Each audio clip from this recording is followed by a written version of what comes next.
Mostly எல்லாருக்குமே law of attraction அது சம்மந்தமாக தெரிஞ்சிருக்கும். லா ஆஃப் அசம்ஷன் ஒன்று இருக்கிறது எத்தனை பேருக்கு தெரியும்னு சொல்லுங்கள். ஒரு 1 வீக் பிஃபோர் என்னோடய ஃப்ரெண்டு ஒருத்தங்க சஜஸ்ட் பண்ணியிருந்தாங்க லா ஆஃப் அசம்ஷன் பற்றி ஒரு வீடியோ போடலாம் அப்படின்னு. ஸோ அதுக்கப்புறம் தான் லா ஆஃப் அசம்ஷன் ஒன்று இருக்குங்கிறதே தெரியும். ஸோ அதை பற்றி கொஞ்சம் அனலைஸ் பண்ண ஆரம்பித்தேன். அதை பற்றி கொஞ்சம் சர்ச் பண்ணிட்டு இருந்தேன் ஒரு 1 வீக்காக. ஸோ அதுக்கான பதில் கிடச்சிது. என்ன அப்படின்னா, நெவில் கார்டட் அப்படிங்கிற ஒரு நபர் தான் இந்த லா ஆஃப் அசம்ஷனை வந்து ஸோ மக்களுக்கு எடுத்து சொல்கிறாரு. 1922 அந்த மாதிரி காலகட்டத்தில் அவருடைய சொந்த ஊரான பார்பிடோஸில் இருந்து நியூயார்க்கு ஷிஃப்ட் ஆகிறாரு. நியூயார்க் வந்துட்டு ஒரு 8 வருஷம் அவருடைய ஜேர்னி அங்கேயே ஒர்க் பார்த்துட்டு இது மாதிரி ட்ராவல் போயிட்டுருக்கு. ஸோ 1931 அந்த டயத்தில் அவருக்கு மறுபடியும் பார்பிடோஸ் போயிட்டு அந்த வருஷத்தில் அவருடைய கிறிஸ்மஸ் செலிப்ரேஷனை அங்கே பண்ணணும் அப்படின்னு ரொம்ப ஆசைப்படுறாரு. ஆனால் அவர்கிட்ட அந்த டயத்தில் பைசாவும் கிடையாது, அதுக்கு போகிறதுக்கு உண்டான சூழ்நிலை எதுவுமே அவருக்கு க்ரியேட் ஆகலை. ஸோ அவர் ரொம்ப வருத்தத்தோடு அவருடைய மென்டார், அவருடைய குரு அப்படின்னு சொல்லலாம், அவர்கிட்ட அப்துல்லா அவர்கிட்ட போயிட்டு சொல்கிறாரு, இந்த மாதிரி நான் மறுபடியும் பார்பிடோஸ் போகணும்னு ஆசை, ஆனால் என்கிட்ட சுத்தமாக பைசா இல்லை, அதே மாதிரி அதுக்கான டிக்கெட் வாங்குறதுக்கோ எனக்கு அந்த மாதிரி எதுவுமே இல்லை, ஆனால் எனக்கு போகணும்னு ஆசை இருக்குன்னு. ஸோ அதுக்கு அப்துல்லா ஒரு விஷயம் சொல்கிறாரு, நீ ஆல்ரெடி பார்பிடோஸில் தான் இருக்க அப்படின்னு. ஸோ நெவில் கார்டருக்கு சுத்தமாக ஒன்றும் புரியல, என்ன இவர் இப்படி சொல்கிறாரு அப்படின்னு. ஸோ மறுபடியும் கேட்குறப்போ, நீ ஆல்ரெடி பார்பிடோஸில் தான் இருக்க அப்படிங்கிறத ரொம்ப ஆழமாக நம்பு. அங்கே நீ இருந்தனா எப்படி இருப்பையோ அந்த மாதிரி இமேஜினேஷன் பண்ணிக்கோ. நீ வீட்டில் தூங்கும்போது நீ பார்பிடோஸில் இருக்கிற உன்னுடைய வீட்டில் அந்த ரூமில் தான் தூங்குற அப்படின்னு இமேஜின் பண்ணு. நீ அந்த வீட்டை விட்டு வெளியில் வர அப்படின்னா சுற்றி இருக்கிற வீட்டு பக்கத்தில் இருக்கிற எல்லா வீடுகளும் பார்பிடோஸில் இருக்கிற வீடுகள் எப்படி இருக்குமோ அதே மாதிரி இமேஜின் பண்ணு. ஸோ இது மாதிரி ரொம்ப கிளியராக அப்துல்லா வந்து நெவில் கார்டர்கிட்ட சொல்கிறாரு. ஸோ நெவில் கார்டர் அன்றைக்கி நைட்டு வந்து தூங்கும்போது அதே மாதிரி இமேஜினேஷனோட படுத்து தூங்குறாரு. ஸோ காலையில் எழுந்திருக்கிறப்போ அதே மாதிரி இமேஜினேஷனோட எழுந்திருக்காரு. இது மாதிரி ஒரு 1 வீக் அவருடைய ஸ்டார்ட் பண்ணிவிட்டு ஒரு வாரத்துக்கு அப்புறம் கொஞ்சம் டவுட் வருது. கிட்டத்தட்ட நவம்பர் 2ஆம் தேதி நெருக்கி வந்தாச்சு. ஸோ நவம்பர் 6க்கெல்லாம் டிக்கெட் புக்கிங் எல்லாமே க்ளோஸ் ஆகிடும். மறுபடியும் போயிட்டு அப்துல்லா கிட்ட கேட்குறாரு, நீங்கள் சொன்ன மாதிரி நான் ஒரு வாரமாக நான் இப்படி தான் இருந்தேன், ஆனால் எனக்கு எதுவுமே நடக்கலை அப்படின்னு. ஸோ அப்துல்லா மறுபடியும் சொல்கிறாரு, போயிட்டு ஒர்க் பாருன்னு சொல்லிட்டு கிளம்பிடுறாரு. எதுவுமே சொல்லலை.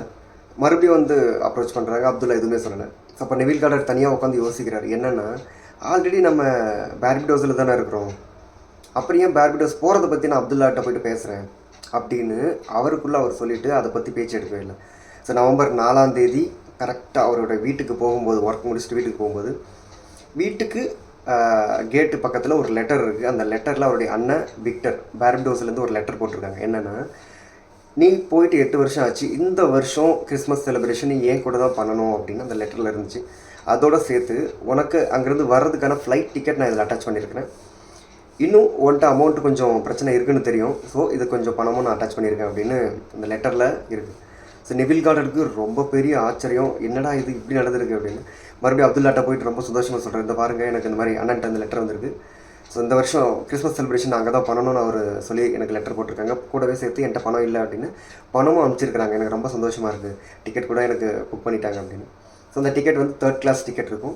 ஸோ அப்துல்லா சொல்லுவார், நீ ஃபஸ்ட் கிளாஸில் தான் பார்பிடோஸ் போனேன் இப்படின்னு நடந்து முடிஞ்ச மாதிரி அப்துல்லாவும் சொல்கிறாரு. இவரும் அதை அக்செப்ட் பண்ணிவிட்டு கிளம்பியாச்சு. ஏர்போர்ட் போயாச்சு. அங்கே போய்ட்டு டிக்கெட் கவுண்டரில் இருக்கவங்க சொல்கிறாங்க, இது மாதிரி ஃபஸ்ட் கிளாஸில் இருந்த ஒருத்தருடைய டிக்கெட் கேன்சல் ஆகிருக்கு, அதனால் நீங்கள் ஃபஸ்ட் கிளாஸில் போகலாம் அப்படின்னு. ஆனால் அவர்கிட்ட இருந்தது 3rd கிளாஸ் டிக்கெட் தான். இதைத்தான் நெவில் கார்டர் ரொம்ப ஆழமாக லா ஆஃப் அசம்ஷன் எப்படி ஒர்க் ஆகுது அப்படின்னு சொல்கிறாங்க. லா ஆஃப் அசம்ஷன் அப்படின்னா ஆல்ரெடி நடந்து முடிஞ்ச மாதிரி நம்ம ஃபீல் பண்ணுறது. என்கிட்ட இப்போது ஒரு 1 crore பணம் என்கிட்ட லிக்விட் கேஷாக கையில் இருக்குது அப்படின்னா அந்த பணத்தை நான் எப்படி ஹேண்டில் பண்ணுவேன்னு எனக்கு தெரியாது. ஏன்னா இப்போது ஒரு 5 லட்சம் 10 லட்சம் 50 லட்சம் இருக்குது அப்படின்னா அதை நல்லா ஹேண்டில் பண்ண முடியும். ஸோ இந்த இடத்துல வைக்கலாம், இவ்வளோ சேஃபாக வைக்கலாம், அந்த பேங்க்கில் கொண்டு போய் வச்சிடலாம் அப்படின்னு.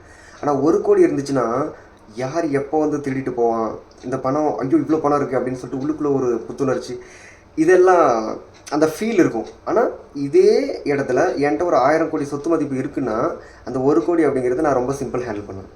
ஒரு சின்ன பையன்கிட்ட போயிட்டு 1 லட்ச ரூபா பணத்தை கொடுத்து அவன்கிட்ட கொடுத்தா அவன் அதை எப்படி அதை என்னென்னமோ பண்ணுவான். இந்த மாதிரி ஒரு ஃபீல் இருக்குல்ல, இந்த ஃபீலு 1 கோடி ரூபா பணம் இருந்துச்சுன்னா நான் எப்படி அதை ஹேண்டில் பண்ணுவேன், எவ்வளோ கேஷுவலாக இருப்பேன், நான் எவ்வளோ சிம்பிளாக இருப்பேன், அந்த ஃபீலை முன்னாடியே அனுபவிக்கிறது தான், நடந்து முடிஞ்ச மாதிரி அனுபவிக்கிறது தான் லா ஆஃப் அசம்ஷன் அப்படின்னு சொல்கிறேன். ஸோ லா ஆஃப் அட்ராக்ஷனுக்கும் லா ஆஃப் அசம்ஷனுக்கும் இருக்கிற வித்தியாசம், லா ஆஃப் அட்ராக்ஷன் அப்படின்னா நம்மளுடைய மூளையை ஒரு நிலம் மாதிரி நிலத்தை பராமரிக்கிறது, எந்த ஒரு கெமிக்கலும் போடாமல் நார்மலாக பராமரிக்கிறது லா ஆஃப் அட்ராக்ஷன். இதே விஷயத்தில் லா ஆஃப் அசம்ஷன் அப்படின்னா அந்த நிலத்தில் நீ எதை போடுறியோ அதை விளைய வச்சு அதை அறுவடை பண்ணுறதுன்னு எடுத்துக்கலாம். ஸோ லா ஆஃப் அசம்ஷன் அப்படிங்கிறப்போ நமக்கு நம்ம மைண்டில் ஏதாவது ஒரு விஷயம் போட்டு அதை ரொம்ப ஆழமாக நம்பி அதை நம்ம அடையிறது லா ஆஃப் அசம்ஷன். நம்ம மைண்டை எப்போவுமே பாசிட்டிவ் வைப்ரேஷனோட வச்சுட்டு இருக்கிறது லா ஆஃப் அட்ராக்ஷன்.